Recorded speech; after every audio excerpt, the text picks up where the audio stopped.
Can you talk about the decision to take your company public in 1999? What were some of the factors leading up to that? The reason I ask is there's, the IPO market right now isn't fantastic for new companies. It's more difficult, really, for companies to go public. So what's your insight there? How do you know when it's the right moment? And was this kind of something that you had wanted all along? No, it wasn't a want.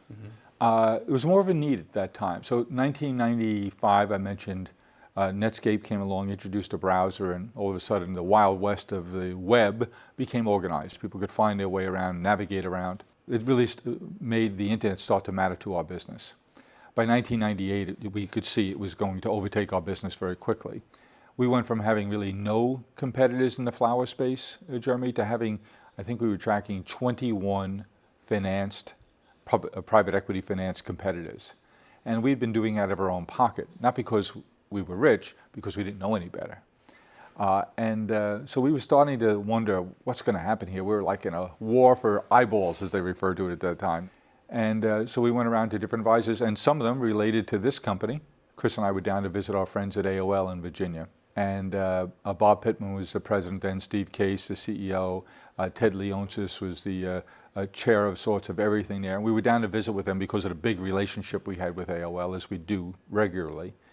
And I remember Bob Pittman walking us out to our taxi, and we stood chatting in the parking lot. He said, are you guys thinking of going public? And I said, Bob, we're not really sure. Why? He said, because you're doing well doing this out of your own resources. But he says, you never know that someone could come along with a lot more money and just overwhelm you brand-wise in the marketplace. He says, you ought to think of it. The markets are interested in companies like yours. You ought to think about it. And so that was like the last push we needed to really go take a good hard look at it, which we did. We were fortunate to go public later that year, 1999, August. Goldman Sachs took us public.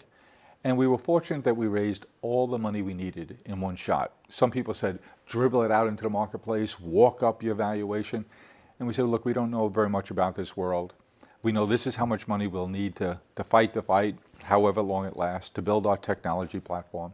So we're fortunate. We got a terrific valuation, and we raised all of the money we needed, took some money off the table, and it turned out to be one of the really good decisions we ever made. Anything insightful or lessons that you've learned from that process that could be helpful for entrepreneurs who are considering going public? Well, I think today? The world's a very different place now, Jeremy, and you're seeing more and more companies looking to stay private longer. I think that'll be interesting to see how that plays out. I see some companies getting too highly valued, which actually starts to hurt them in terms of employee compensation, employees believing the story in terms of what's the worth of their equity compensation.